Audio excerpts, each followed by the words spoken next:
Olá, turma, tudo bem? Tá falando aqui é o professor Denilson. Um abraço aí em todos vocês, né? Infelizmente nós não estamos juntos aí, né? Em face de tudo que está acontecendo, né? Eu até reitero, né, que a gente ore, né, pelo nosso Brasil, né, pelos países que estão sofrendo, né, com a questão do coronavírus. E nós, como cristãos, né, temos essa responsabilidade, né, de estar orando, pedindo a Deus que Ele derrame tua graça, tua misericórdia, né, para com o nosso Brasil e para com as nações que também sofrem, né, em virtude dessa pandemia, né, que tem invadido aí os solos, né, de praticamente toda a face aí, né, do mundo novo e principalmente do mundo antigo. Mas como nós não podemos, ou seja, a distância, né, que nós estamos aí esses dias, né, não estamos podendo dar as nossas aulas, né, dar continuidade, né. Lembre-se que nós estamos estudando sobre a análise, né, de Efésios. Não esqueçam que eu pedi a vocês que separasse, né, uma porção, uma perícope, né, e fizesse uma análise desse texto. Então faça isso direitinho, porque isso é para nota, né? Vai constar para vocês, né, essa nota. E fica a cargo de vocês o texto, né, de Efésios que vocês quiserem pegar aí, nesses capítulos aí, quem quiser, vai mais a fundo, enfim. Mas escolham um capítulo, uma porção, uma perícope, seja lá como queiram, né? E façam uma análise, né, para que a gente possa trabalhar um pouquinho em cima disso aí e contribuir com vocês aí com a questão da nota, né, de vocês. Bom, lembre-se que nós falamos sobre a introdução, nós trabalhamos aí também sobre o capítulo primeiro, pincelamos aí um pouco o capítulo 2, né, de Efésios, no qual a palavra de Deus vai dizer que ele nos deu vida, estando vós mortos nos nossos delitos e dos nossos pecados. A gente pode observar nesse capítulo que Paulo vai trabalhar justamente a questão da graça de Deus. Essa graça, na verdade, que fez com que nós nos aproximássemos do Senhor e, consequentemente, recebêssemos a nossa salvação. Mas antes de mais nada, antes de chegar nessa graça que culminou na nossa salvação, o apóstolo Paulo vai trabalhar justamente como nós estávamos outrora. Qual era a nossa condição? Nós éramos dignos ou indignos de receber essa graça, essa misericórdia da parte do Senhor. Então, Paulo vai tratar justamente a condição humana. Paulo vai trabalhar a questão de como nós estávamos, de quem nós éramos filhos, e por fim ele vai revelar, né, vai trazer essa questão da graça salvífica, maravilhosa e benévola do nosso Senhor e Salvador Jesus Cristo. Então ele começa dizendo, né, que o Senhor nos deu vida, no capítulo 2, nos deu vida, estando vós mortos em nossos delitos e em nossos pecados. Então Paulo já começa a trabalhar justamente a questão da nossa condição. E nós sabemos que um morto, né, como o texto está dizendo aí, vocês, ao receber este vídeo, eu peço que vocês abram a Bíblia de vocês, né? Não leiam simplesmente, não ouçam simplesmente, mas observem direitinho aí essa questão, né, para que vocês possam tentar justamente com a palavra de Deus aberta. Então ele nos deu vida, estando vós mortos em vossos delitos, em vossos pecados, nos quais andaste outrora. Ele faz uma referência ao passado, né? Nós andávamos outrora, anteriormente, no curso deste mundo, segundo o príncipe da potestade do ar, do espírito que agora opera nos filhos da desobediência, entre os quais entre os quais também nós andamos outrora, segundo as inclinações da carne, fazendo a vontade da carne, dos pensamentos, e éramos por natureza filhos da ira, como também os demais. Então Paulo traz algumas observações aqui interessantes que a gente pode trabalhar um pouquinho a respeito da nossa condição humana. Primeiro, morto. E um morto, nós sabemos que ele não tem vontade própria. O morto, espiritualmente, é alguém que é contrário a, digamos assim, às verdades de Deus. É alguém que trabalha justamente em um sentido oposto às verdades do Senhor. Então, ele vai dizer que nós estávamos mortos. Em segundo lugar, ele vai falar que essa mortificação, ela veio através de delitos e através de pecados. Depois ele vai dizer que nós andávamos segundo o curso deste mundo, né? Andávamos conforme as inclinações deste mundo. Andávamos conforme norteavam este mundo.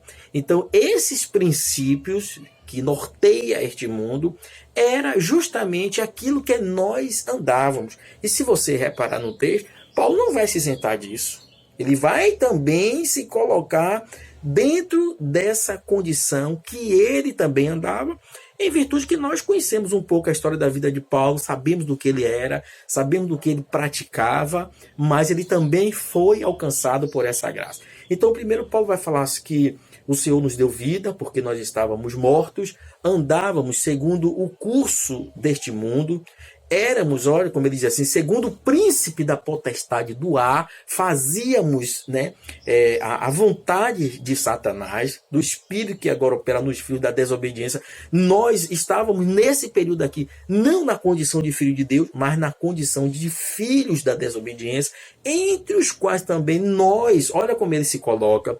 Veja que Paulo não se isenta dessas questões, mas ele diz, nós andávamos segundo as inclinações da vossa carne, fazendo a vontade da carne, dos pensamentos, e éramos por natureza filhos da ira, como também os demais. Então a gente observa aqui rapidamente, que o vídeo também não pode ser longo, que olha só a condição de um homem, a condição do ser humano sem o Senhor, sem essa graça, sem essa misericórdia da parte de Deus.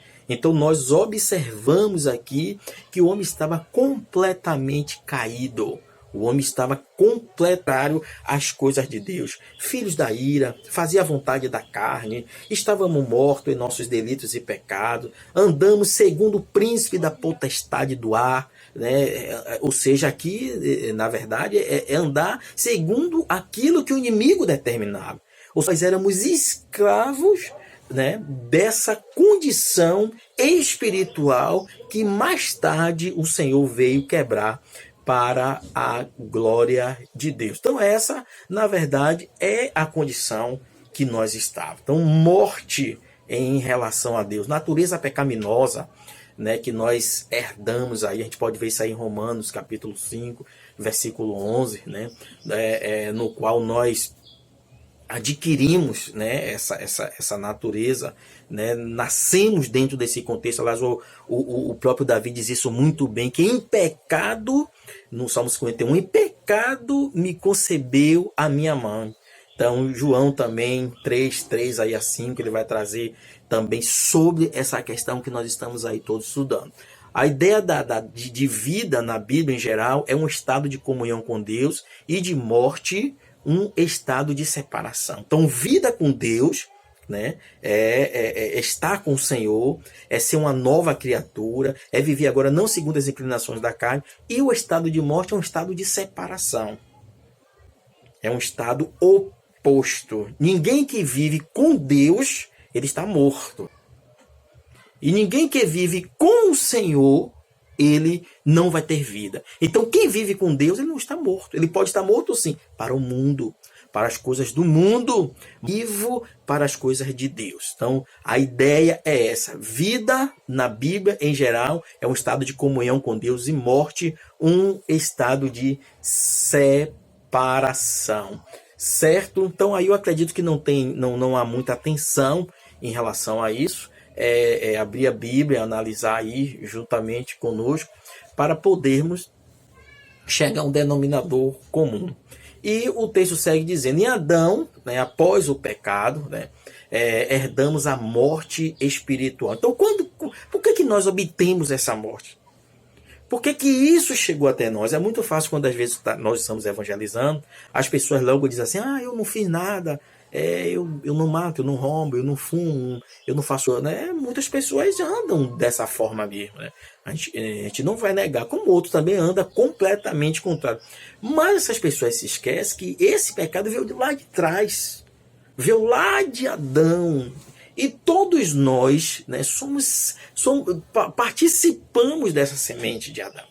Então isso habita em nós. Então só o Senhor, por isso que esse capítulo é importante para nós, porque só o Senhor, através da sua graça, é que quebrou essa condição de escravidão, de filhos da ira, morto, né, para Deus, mas vivo para o pecado, né? Vivo para a carne, vivo para tudo aquilo que é justamente contrário à vontade de Deus. Então, em Adão, o pecado que nós herdamos significa morte espiritual. Em Cristo fomos ressuscitados. Aí a gente já vê em Adão morto espiritual e em Cristo, vida espiritual. 1 Coríntios, capítulo 15, né? Versículo 45, 48, vai trabalhar um pouquinho essa condição aí. Então, o verbo andar implica em ação, movimento. Todos os nossos passos eram inseguros e tristes. Então, Paulo faz muita questão de trabalhar essa vertente, irmão. Por quê? Para que a gente tenha uma ideia de quem nós éramos e de quem nós somos. E o caminho que hoje cada um de nós trilha. Então, para que a gente... Tem uma expressão muito interessante que às vezes as pessoas, né, costumam dizer, e eu até gosto um pouco dessa situação, é que as pessoas dizem: olha, nós muitas vezes precisamos olhar pelo retrovisor. Isso significa, esse olhar pelo retrovisor, é essa ideia de observar de onde hoje nós somos. Então, se tem algo que nós devemos nos gloriar, é na cruz de Cristo. Não é olhar para trás no sentido de sentir falta daquelas coisas. Não, não é isso não. É olhar e dizer: poxa, de onde o Senhor me tirou? E quando nós encontrarmos pessoas pela frente, que essa também é uma essência do Evangelho, é mostrar para as pessoas aquilo que o Senhor fez por nós e que pode fazer por essa pessoa, é chegar para a pessoa e dizer: olha, eu passei por esse caminho, eu trilhei este caminho, eu sei o que eu estou dizendo, e eu sei que o Senhor, assim como foi comigo, Ele também pode fazer com você, porque Deus é bom.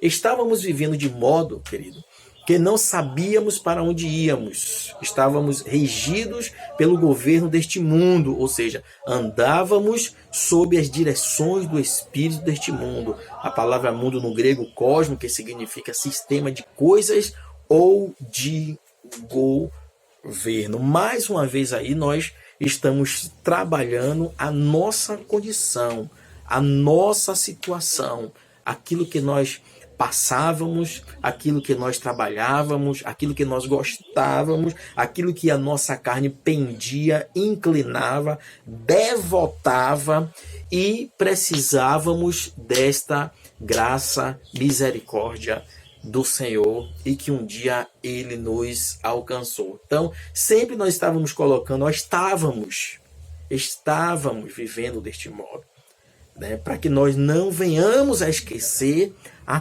condição no qual nós vivíamos outrora, anteriormente. Estávamos vivendo de modo que não sabíamos para onde iria. Por quê? Porque este caminho é um caminho incerto. O apóstolo Paulo vai dizer que os nossos olhos, e nós estávamos cegos para as coisas de Deus. O homem espírito, o homem natural, o apóstolo Paulo vai dizer, ele não compreende as coisas do Espírito. e não pode compreender, porque estão cegos. Ainda no 1 Coríntios, o apóstolo Paulo também vai dizer que o inimigo cegou o entendimento do homem, cegou os olhos do homem, para que a luz de Jesus não resplandecesse. Cegou o caminho, cegou o entendimento, cegou o intelecto, cegou os olhos, cegou tudo. Então, fumaça, né, uma cortina de fumaça, é uma neblina muito grande, né? Quem dirige sabe muito bem disso, ou até quem está na estrada, em ônibus, em alguma coisa, carro, carona e tal.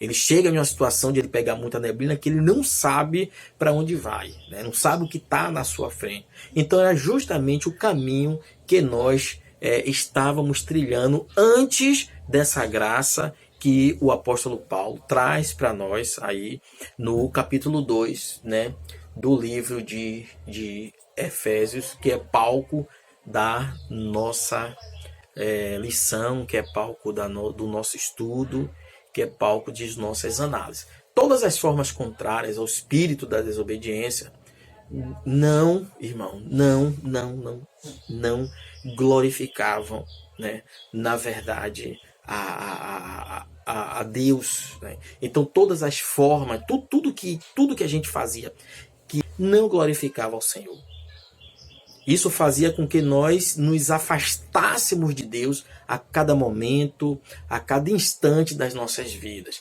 Por isso, Satanás usa seus aliados, espíritos caídos, para impedir as almas a satisfação da carne, com o fim de impedir que elas comunguem com Deus. A atuação do poder do pecado é detida pelo poder da obra redentora de Cristo. Então, o que é que o inimigo faz? Ele cega o entendimento do homem.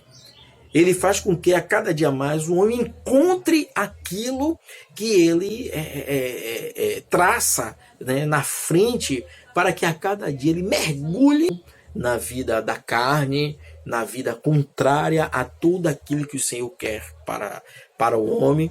E sendo assim, o homem a cada dia mais ele mergulha, né, no mundo da podridão e de tudo aquilo que nos afasta do Senhor. É por isso que um pecado chama o outro, um buraco chama o outro. E que obras da carne são essas que a gente pode aí dar uma analisada? A gente vai ver que quando o homem ele não faz a vontade de Deus, que ele é filho da ira, que ele é filho da desobediência, ele está aí envolvido em adultério, em prostituição, em impureza, em lascívia, em muitas heresias, idolatria, feitiçaria, inveja, inimizade, porfias, emulações, iras, peleja, dissensões, etc, etc, etc e tal, facções. Por que a gente vê tantos grupos nas igrejas? Por que as pessoas se separam tantas de outras? Por que essa questão com um e não com outras? Então todas essas questões, quando a gente vai pautá-la, ela vai estar justamente na obra da carne. Mas Deus, que é riquíssimo em misericórdia, né, enviou seu Filho para que todas essas obras, né, caiam por terra. Todos nós, antes de Cristo, vivíamos em um estado de desobediência, isso aí é claro, pelo qual não há diferença de pecado. Todos estavam na mesma situação, pecadinho, pecadão, por natureza, filhos da ira. Ou seja, muitas vezes nós praticávamos, irmãos, aquilo até por osmose. Até por osmose nós praticávamos o pecado, porque a nossa carne pende, né? Eu pendia no passado, né? Aqueles que estão ainda vivendo nessa condição, a carne pende, a carne inclina, a carne devolta. Mas aqueles que saíram dessa situação, né, a carne pendia, já não pende mais, ficou no passado. Então todos nós, né, como diz aqui, todos nós, antes de Cristo, vivíamos um estado de desobediência, pelo qual não há diferença em pecado. Todos os filhos de Adão, em seu estado natural, são filhos da desobediência, indicando logo a fonte do pecado no homem, ou seja, a carne pelo qual vive no pecado. Por que Paulo faz questão de trabalhar isso conosco? Porque isso, irmão, descortina também nós, é algo que muitas vezes permeia no coração humano. Que eu estou aqui por mérito, eu estou aqui porque eu cheguei, porque eu tive força, porque eu fiz, porque eu aconteci. Não, Paulo vai dizer, olha, o Senhor é que trabalha em nossos corações. É Ele que primeiro vai fazer essa obra em nós para que nós nos aproximemos do Senhor. O apóstolo Paulo vai dizer que se ele pudesse, ele arrancaria os seus olhos e colocaria nos olhos dos seus irmãos, justamente para que eles enxergassem a obra de Cristo, mas era impossível. Paulo vai dizer, quando eles leem o livro da lei, um véu está posto sobre os seus olhos, ou seja, não enxerga. Eles estão cegos, mesmo lendo o livro da lei, mesmo lendo a escritura, eles estão cegos. Então é preciso que alguém chegue e tire, né, essa cortina. E por isso que minha palavra diz descortinar. É preciso que alguém tire essa cortina que Paulo faz a referência, para que eles possam entender a obra salvífica de Jesus. Ok? Vamos dar continuidade aqui. E a natureza pecaminosa obriga o ser humano a obedecer às inclinações da carne. O termo aqui, carne, denota o ser moral do homem dominado pelo pecado. Então a gente vê que o homem, ele é completamente, a mente do homem, o intelecto do homem, ele é completamente contrário, né, às coisas do Espírito de Deus, que é vida, que é paz, que é longanimidade, que é amor, né, e tudo aquilo que a gente, né, tem consciência hoje para a glória do Senhor. Nessa passagem aqui que o apóstolo traz aí a partir do versículo 2, 3, 4, 5 seguindo, diz assim: vários textos da Bíblia fornecem a mesma ideia, que a expressão filho da ira encerra filho da desobediência, filho da morte, filho da perdição, né? Ainda que este indica objetivamente, né, o filho do diabo, digamos assim, aquele que faz a vontade, é escravo. Por que nós somos hoje escravos de Cristo? Porque hoje nós fazemos a vontade do Senhor. Quando isso não acontece, significa que nós estamos fazendo, né, digamos assim, a vontade do outro Senhor. É por isso que vem a expressão: ninguém pode servir a dois senhores. Ou seja, ninguém pode servir a dois deuses. Ou serve um, ou serve o outro. Ou desobedece um e obedece o outro. Mas os dois não têm condições de servir. Por quê? Porque é como Paulo diz, nos nossos ombros habitam para servir a Deus e a outra para servir ao pecado, que é a questão da nossa natureza. E quem a gente vai alimentar? Quem alimentar mais é aquele que vai sobrepujar. É aquele que vai fazer com que a nossa vida seja direcionada a Ele. Por isso que nós devemos buscar as coisas do Espírito e alimente a questão do Espírito, para que essa parte possa reinar sobre essa natureza que habita, né, em nós. Louvado seja o nome do Senhor. No presente, apresentamos aí, né, a qualidade do homem, de como nós estávamos, né, como nós vivíamos, né, e o Senhor vem agora com a sua misericórdia para nos transportar, digamos assim, para esse reino que era desconhecido nosso, para esse reino que os nossos olhos estavam fechados, para esse reino que a nossa vida não tinha adentrado, e com isso vai culminar, né, em algo espetacular da parte do Senhor para com as nossas vidas. Somos filhos da misericórdia de Deus. Mas Deus, esse versículo aqui, irmão, ele faz toda a diferença. Então, no versículo 4, a palavra diz assim: mas Deus, sendo rico em misericórdia, por causa do seu grande amor com que nos amou. Então, esse mais aí, irmãos, faz toda uma diferença nesse texto. Olha, nós estávamos assim, assim, assim, andávamos assim, assim, destinados assim, assim, caminhando assim, assim, mas essa conjunção adversativa que o apóstolo Paulo aqui traz para nós faz toda uma condição. Olha, mas Deus, tudo estava dando errado, tudo estava ruim, né? Mas Deus, como o texto diz aqui, sendo rico em misericórdia por causa do seu grande amor com que nos amou, Deus que é rico em misericórdia, nos deu vida, no versículo 5, juntamente com Cristo, e aí ele diz, pela graça sois salvos. Então esse mais aí, a gente pode dizer aí que é uma das partes mais importantes desse texto. Por quê? Porque é o divisor de água. Se estava assim, mas Deus. Então esse mais aí faz toda uma diferença nas nossas vidas. Fez toda uma diferença. Faz toda a diferença. E continuará fazendo diferença. Por quê? Porque o Senhor continuará conosco.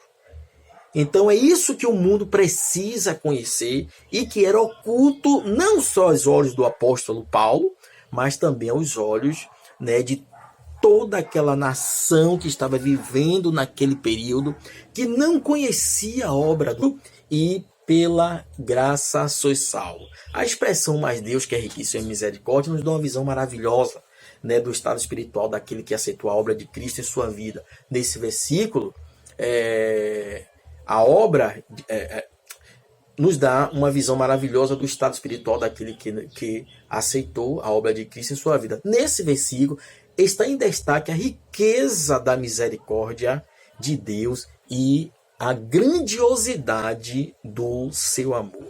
Então a gente vê, irmão, como Deus é tão tremendo, é poso para com as nossas vidas. Por quê? Porque é como se nós literalmente estivéssemos andando para cair no abismo e estivéssemos caminhando para ser crucificado, para passar por tudo aquilo que Cristo passou. Aí diz assim, mas Deus, que é rico em misericórdia, né, nos alcançou. Esse mais faz toda uma diferença, que é rico em misericórdia. Mas esse Deus que é rico em misericórdia nos deu vida. Ele nos alcançou. E estamos juntamente com Cristo. E pela graça sois salvos. Rapidinho conta-se uma história muito interessante de que um homem estava condenado à morte. E o governador da cidade, ele vai lá e leva o alvará, digamos assim, de soltura. O governador tinha poder nessa cidade para fazer isso. E ele vai e leva o alvará de soltura deste homem. Mas ele não vai como governador, ele se apresenta como um pastor. Porque todos sabem que isso é de praxe, é comum nos estados, que alguém que está sendo condenado à morte, no dia da sua execução, ele receba a presença que ele pensa de um pastor, de um líder espiritual, para que ele muitas vezes confesse seus pecados ou não, mas que ele tenha uma última palavra com alguém. E o governador vai, se veste como se fosse um pastor, paletó, direitinho, e leva o alvará dele dentro da Bíblia. E pede para que aquele homem tivesse aquele encontro com ele. E aquele detento ali, aquele presidiário, conta que ele rechaça, trata mal o governador, e o governador vai embora. E o carcereiro chega para ele, da execução, e diz assim, mas rapaz, como você é burro. O governador veio aqui falar com você, trazer a sua soltura, e você despreza, menospreza, humilhou esse governador. Ele disse, não, quem veio aqui foi um pastor. Ele disse, mas esse pastor, esse governador, ele viu na pele de um pastor, e você desprezou aquilo que seria a sua redenção. Então, muitas vezes, quando nós estamos com os nossos olhos fechados para as coisas espirituais, nós não conseguimos enxergar. Mas Deus, que é riquíssimo, né, nos deu vida juntamente com Cristo, e pela graça sois salvos para a glória de Deus. Então, a palavra aqui, misericórdia, mas Deus que é riquíssimo, ele é rico em misericórdia. Então, a palavra misericórdia tem um significado bem mais rico do que aquele que comumente conhecemos. É uma palavra composta de duas outras traduções em latim. Miseri e corde, que respectivamente significa miserável e coração. Miseri e cordes. Miserável e coração. A interpretação que resulta da junção dessas duas palavras para formar misericórdia é colocar um miserável no coração. E veja se não foi isso que Deus fez por nós. E veja se não foi essa misericórdia que nos alcançou, porque é isso que o texto diz. Mas Deus, que é rico em misericórdia, é Deus que pegou esse miserável, como essa tradução aí em latim diz, é Deus que pegou esse miserável e colocou no seu coração. Colocou um indigno, colocou alguém condenado à morte, colocou alguém que deveria estar na cruz, está condenado, mas Deus, que é rico em misericórdia, nos deu vida e trouxe essa salvação pela graça, pelas nossas vidas. Assim fez Deus através de Jesus Cristo. Deus amou o mundo com o seu coração. A natureza divina é de amor e justiça. Há um profundo desejo no coração de Deus de que todos os homens, né, alcancem, né, a luz de Jesus possa resplandecer. É claro que o texto não está trabalhando bendito de meu Pai, posso ir por herança o reino que está preparado desde a fundação do mundo, e aos outros não vos conheço, apartai-vos de mim o seu lugar, né, no lago de fogo, no lago de enxofre, aonde vocês vão arder ali por toda a eternidade. Então a Bíblia não pega o universalismo, né? Essa palavra, essa questão do universalismo, né, é uma questão antibíblica. Deus não pega que todos os homens, né, do mundo vão ser salvos, né? Mas prega uma porção, né, que abriu os olhos espirituais, né, espiritual, e que abraçou a obra de Cristo. Esses serão salvos pela glória do Senhor. Vamos dar continuidade aqui ao texto aqui. Estando ainda morto em nossas ofensas, nos vivificou juntamente com Cristo. Então a gente percebe que a obra de Cristo, ela é salvífica, ela é redentora, ela é substitutiva, né? Dentro desse aspecto. Por quê? Porque a condenação era nossa, mas Deus, que é misericordioso, né, nos alcançou e não nos permitiu que nós fôssemos para a cruz, né? Que as nossas obras, os nossos malefícios queriam nos condenar. A palavra de Deus diz que o Senhor tomou sobre ele. Ele levou o castigo que estava sobre nós, o Senhor tomou. Colocou sobre os seus ombros, subiu naquela cruz e morreu para nos salvar. Ok? E o texto segue dizendo. Primeiro o texto nos mostra a situação anterior. Por isso que é bom a gente sempre ter esse prisma quando a gente... Esse momento, o momento futuro, o momento passado, o momento presente e o momento futuro. Como nós éramos, como nós somos e como nós haveremos de ser. Lembre-se sempre do corpo glorioso. Louvado seja o nome do Senhor. Nos mostra a situação anterior e depois o meio pelo qual fomos alcançados. Literalmente traduzida, a expressão nos vivificou com Cristo apresenta-se assim: nos fez viver com Cristo, isto é, nos fez viver segundo o mesmo poder que vivificou o próprio Jesus Cristo. Romanos 6, 4, 7 e 8 a 11. Vamos seguir aqui. E nos fez assentar nos lugares celestiais em Cristo Jesus. Interessante, né, irmão? É aquele que Deus levanta do montouro, aquilo que a Bíblia diz, né? Pega o miserável, né, que vivia sobre o montouro e agora ele transporta para o reino do Filho do seu amor. Aquele que comia das bolotas do porco, aquilo que os porcos tinham, na verdade, com que se alimentar, esse homem agora vem e Deus vem e trabalha na vida deste homem e faz esse homem assentar entre príncipes, né? Então, só o Senhor é que tem essa capacidade de fazer isso. Somos cidadãos do céu. Filipenses 3:20. Por isso mesmo, a vida espiritual em Cristo está num plano elevado e superior. Como a gente encontra esse plano elevado e superior? Somente através de Cristo. Porque sem Ele, nós estamos completamente perdidos, ok? Sem Ele, nada do que foi feito se fez. Lugares celestiais indicam o nível fora deste mundo, sistema, né, que nós, que o ser humano, né, o humano comum, ele não tem nenhuma capacidade, na verdade, de alcançar, no qual somos colocados na condição de novas criaturas, né? 2 Coríntios 5,17.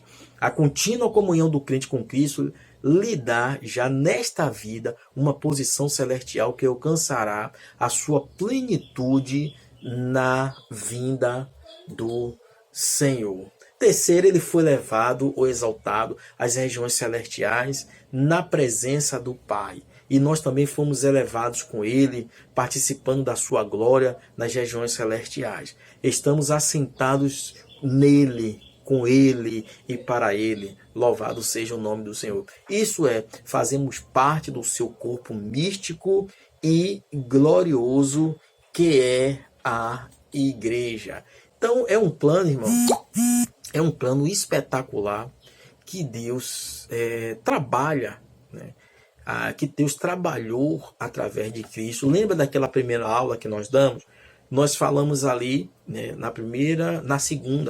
foi na segunda aula que nós estivemos aí. Lembre que nós falamos daquele plano, né? Deus planejou, não esqueça disso, que essa é parte importantíssima dentro do contexto de Efésios, para que a gente possa entender melhor. Deus planejou, Cristo veio e executou esse planejamento, e o Espírito de Deus selou. Lembra disso? Deus planejou, Cristo executou e o Espírito de Deus selou.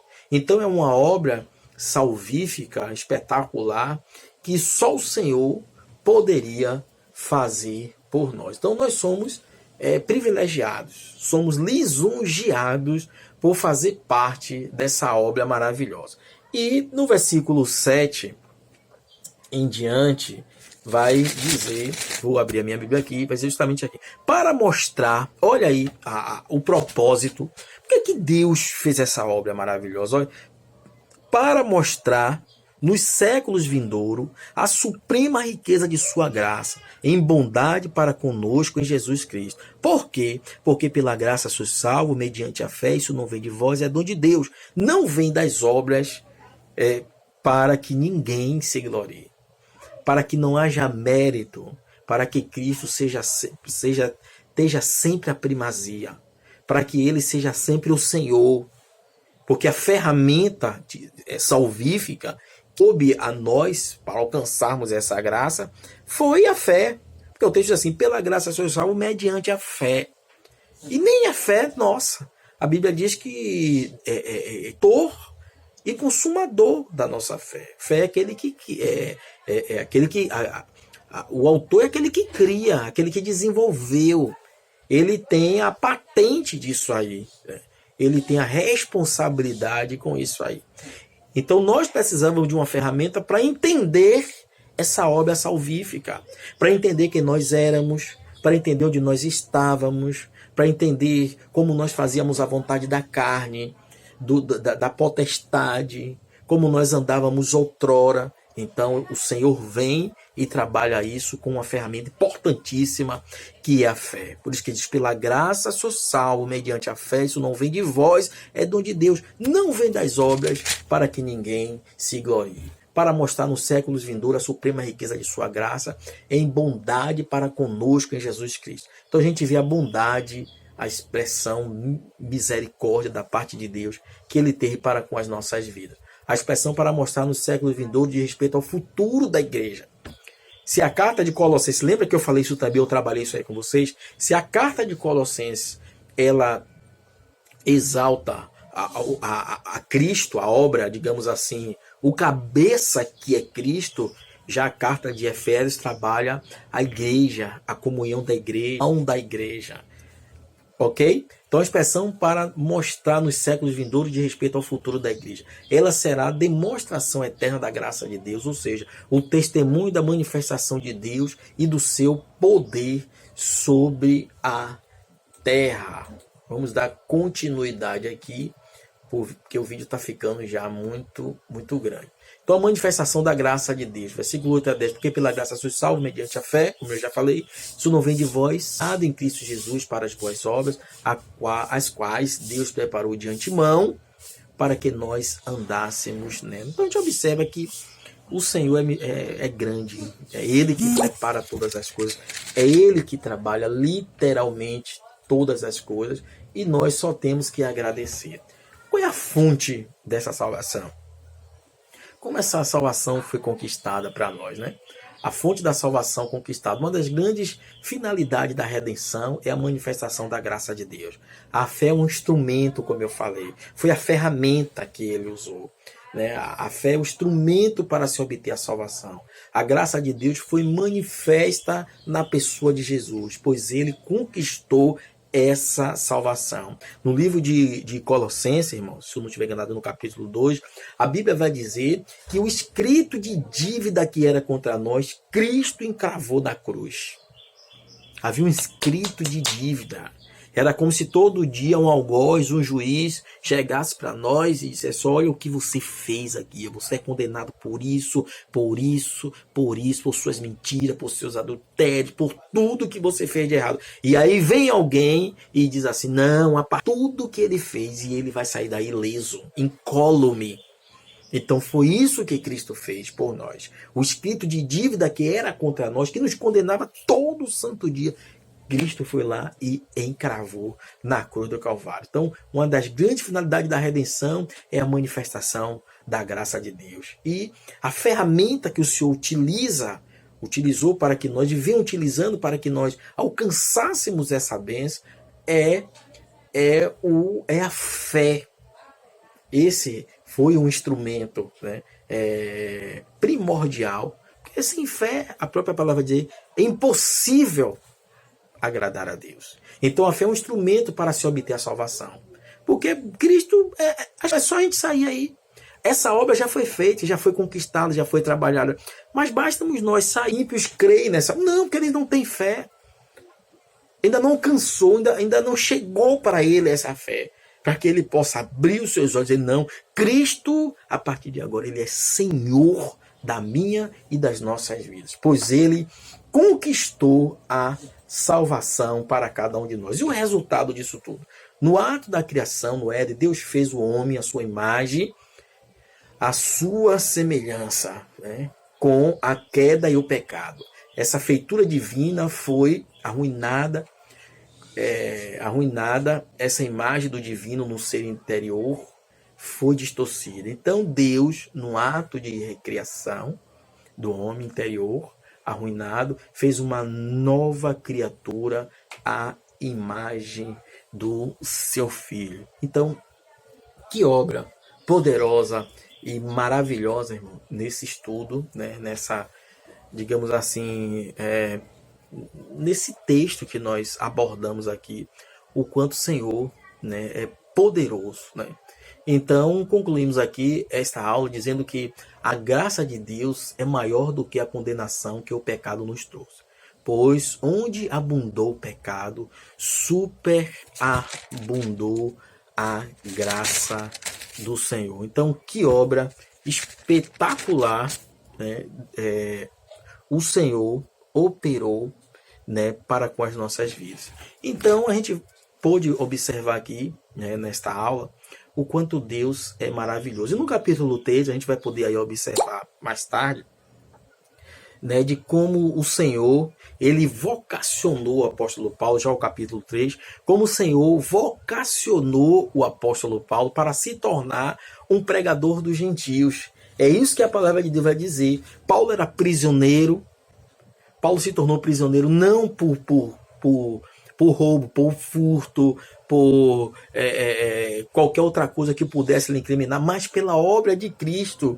E essa obra que a própria Bíblia vai dizer que estava oculta, que era mistério para o homem, ao ser humano, e que foi revelado, né, quando Cristo veio. Lembra até de Gálatas 4:4 lá, que diz que Jesus ele veio isso veio através de uma revelação de Deus para com o apóstolo Paulo, para que ele pudesse compreender esse discernimento do mistério de Cristo, o qual, como ele diz no versículo 5, o qual em outras gerações não foi dado a conhecer aos filhos dos homens, como agora foi revelado aos santos apóstolos e profetas, a saber que os gentios são herdeiros, membros do mesmo corpo e coparticipante da promessa em Cristo Jesus por meio do Evangelho, do qual foi constituído ministro conforme o dom da graça de Deus, a mim concedida